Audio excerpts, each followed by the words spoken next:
Alden, spotted ang pagiging protective kay Catherine Bernardo.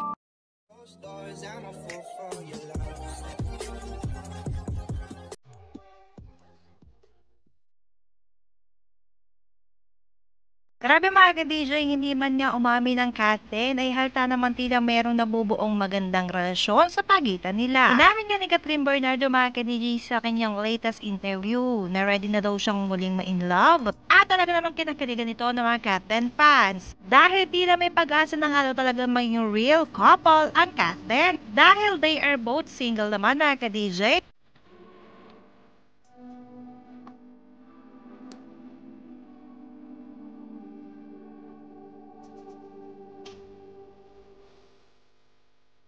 O di ba mga ka-DJ, sobrang nakakilig ang pagiging protective ni Alden kay Catherine Bernardo. Yung simpleng galawan lang ni Alden talaga namang nakakapagpakilig na sa mga Captain fans, especially ang pagiging gentleman and protective niya kay Kat.